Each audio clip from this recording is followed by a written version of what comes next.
Neelley and her husband Alvin abducted Lisa Ann Millikin, 13, from a Georgia mall and took her to a motel where the girl was repeatedly SA'd by both of them, tortured, injected with drain cleaner, and shot in the head. Judith, now 59, is up for parole on May 25, 2023, after spending little more than 24 years in prison. Lisa Ann's siblings are asking that they keep Judith Neelley in prison. This is the true crime story of Judith and Alvin Neelley's murderous crime spree that ended in 2 dead.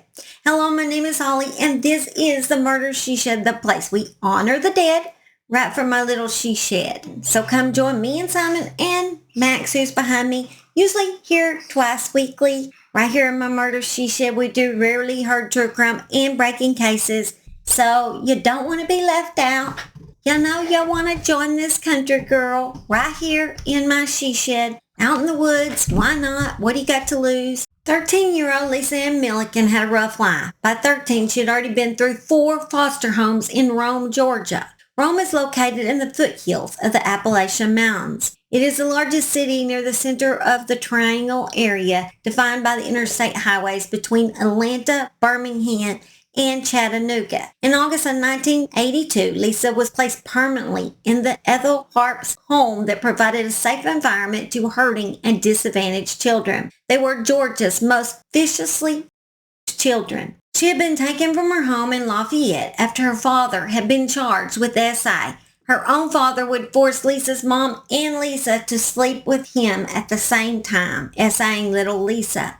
After Lisa's mom had dumped Lisa's dad, her mom got a new boyfriend who also SA'd Lisa. But though her own home had clearly been unfit, she did not adjust well to any of her placements. Like many of the girls in her situation, she could be difficult, which is understandable. She was somewhat withdrawn. She had written her mother regularly and wanted to return to her in Lafayette. She was the oldest of 4 Millikin children, all of whom had been placed in foster care. Although she was a tomboy, Lisa enjoyed playing mom to her younger siblings. Lisa was a loner and didn't hang out with other girls from the home that much. On September 25, 1992, Lisa asked her house parent if she could take a group of girls from the home to the mall that evening. The house parent complied and told the girls to meet back at the front entrance after an hour, but she told them to all stay together. At the end of that hour, Lisa failed to return. The house parent asked the girls about her, and they answered that Lisa had gotten separated from them. They tried to find her, but hadn't been able to. The group waited for Lisa a while longer. Then the house parent ordered them to divide into teams of 2 and look for her throughout the mall. When they still didn't find Lisa, they told mall security, who ended up calling authorities. Lisa was nowhere to be found. Then on September 28, 3 days later, a call came into the Rome Police Department by a woman who said she knew exactly where they could find Lisa. The woman, who refused to identify herself, said, "Go up to Little River Canyon in Alabama," she said. "Just as you cross the Little River Canyon Bridge, turn to the left, go up into the national park. You'll see on the left some picnic tables and a big rock parking area. And look off to the side of the canyon where there is a power line going across it. And look straight down the canyon, and you'll find her where I left her."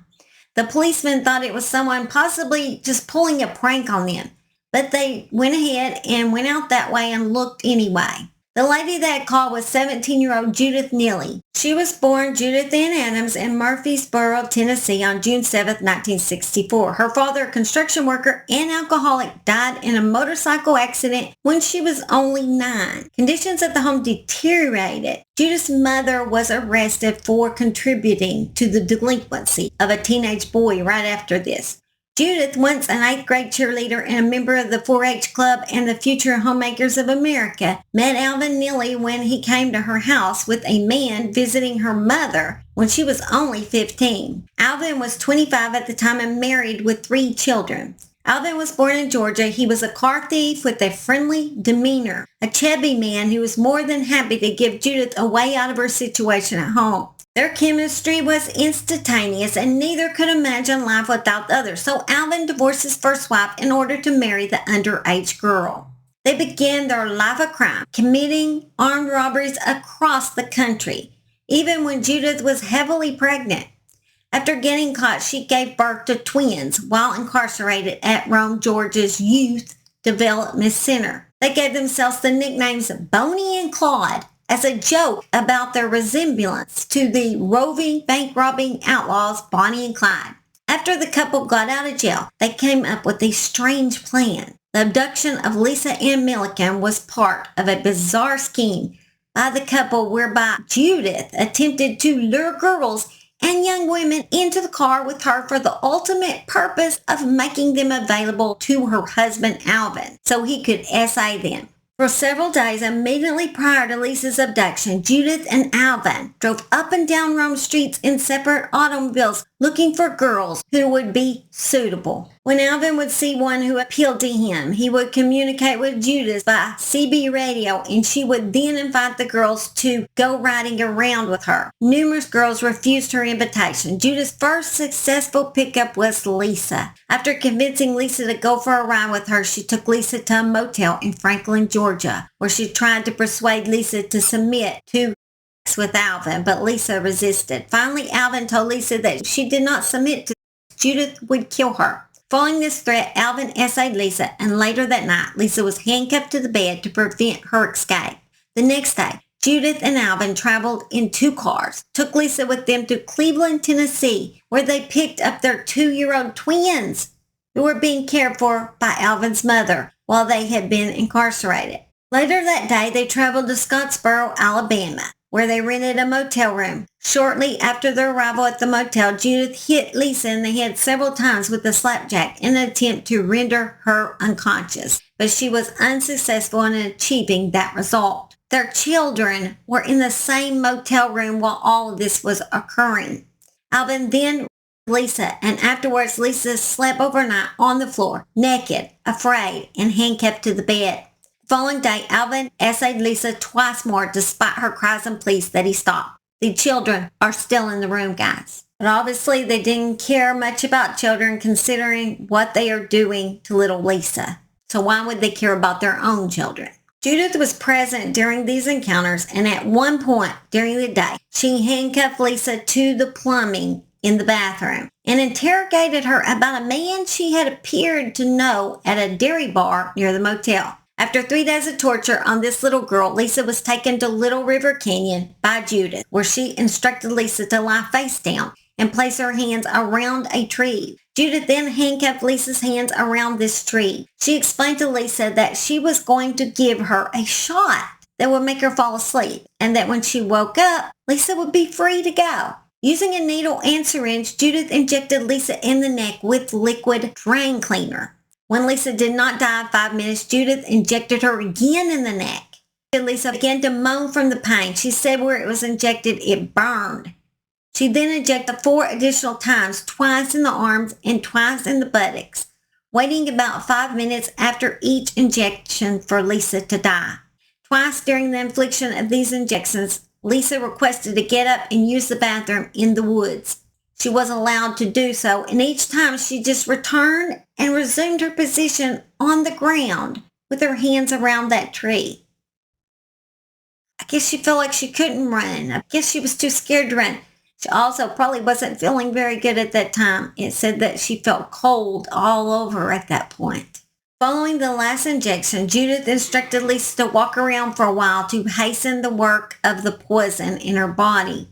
When it finally appeared that Lisa was not going to die from the drain cleaner, Judith marched Lisa to the rim of the canyon to shoot her in the back in a manner that would cause her body to fall into the canyon. Lisa begged to go back to the Harps' home and promised not to tell what had happened to anyone. Judith told Lisa to be quiet and then shot her in the back. Lisa fell backwards toward Judith instead of falling into the canyon. She then picked up Lisa's body and using her knee, propelled her body into the canyon. During the process, Judith got blood on her jeans, and then she threw them over the side of the canyon before she left. 5 days later, Judith went cruising for another victim. She saw a woman at a payphone calling her husband, and she appeared to be alone, but Judith was able to get her to go riding around. That woman would remember later for the police that strange feeling she had when Judith actually approached her. Fortunately for her, she had called her husband to come and get her, so she didn't take a ride. Otherwise, she would have needed a ride. Then one evening, Judith spotted 22-year-old Janice Chatman. She was with the man, but Judith thought with Alvin's help that was easily managed. They could just get rid of the guy and take the girl with them. Judith pulled over and invited the couple to go with her. The man, John Hancock, who was Janice's common-law husband, hesitated, but the woman seemed eager to do it, so they finally agreed to come along with Judith. As the two got into the car, Judith called Alvin on the CB radio and let him know through their secretive codes that she was on her way. They then met up with Alvin on the outskirts of town, put Janice and John into Alvin's car and the children into Judith's, and then drove around for a while. When they stopped, Judith forced John into the woods and shot him.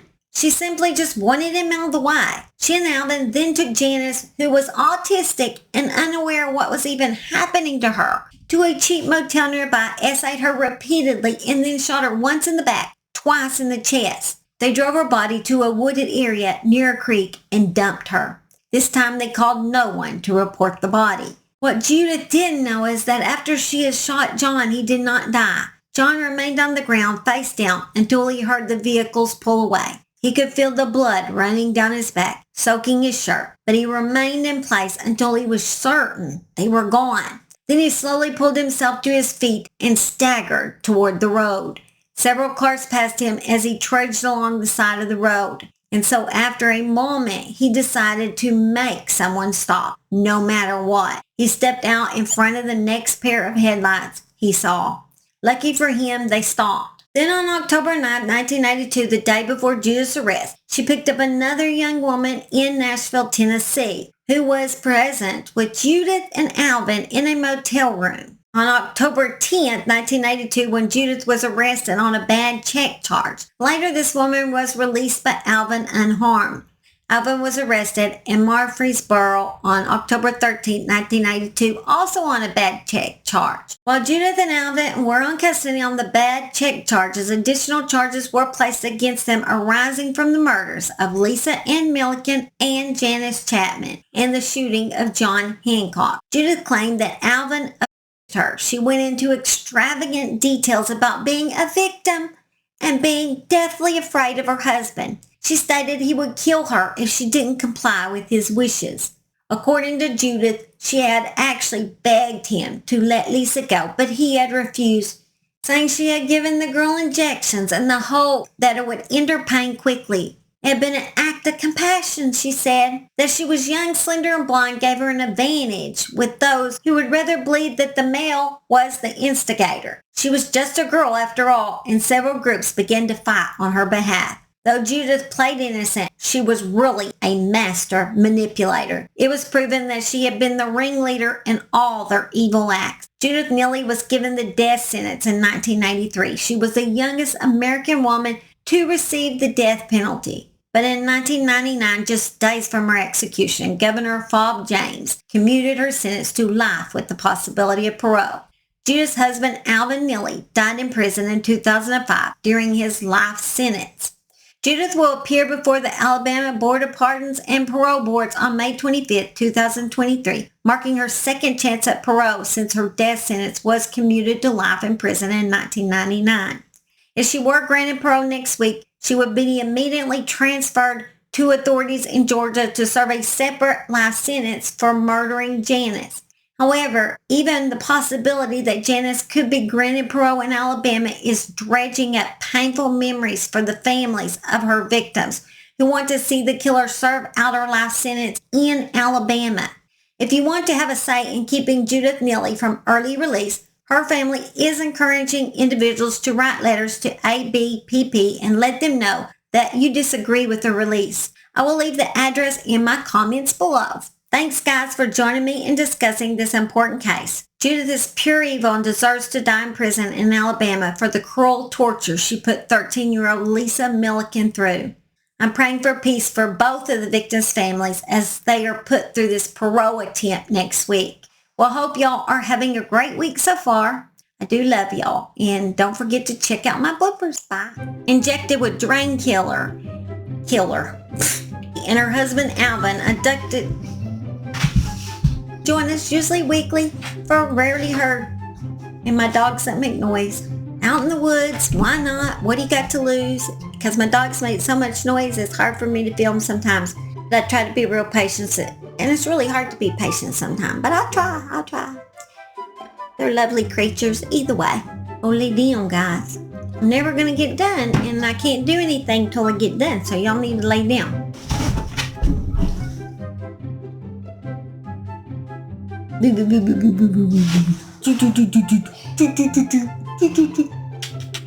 Mommy loves you, Mommy loves you. Oh, here comes the other one now. You're giving me money, Pooch. It's been raining all day. This is not a blooper, but they actually were able to tear down my house, and you know, a lot of y'all know that my house was hit by a tornado. Can you be quiet a minute? A lot of y'all know my house was...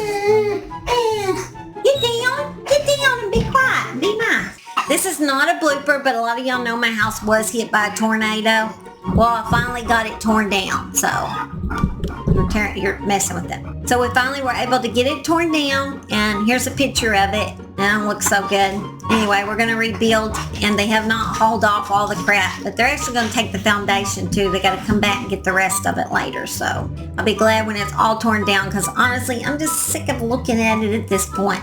Not a blooper, not even funny, but I thought I would let y'all know what progress some of y'all know about my tornado and how fast this is coming along, which is very slowly. Not as fast as I'd like, but we got our floor plans made up now, and it definitely includes a tornado shelter. We've learned our lesson on that. You are so mean. You are too. Y'all are just mean as a hog in a waller. Someone says bye. Tell them bye, big cat. That's my husband stopping that.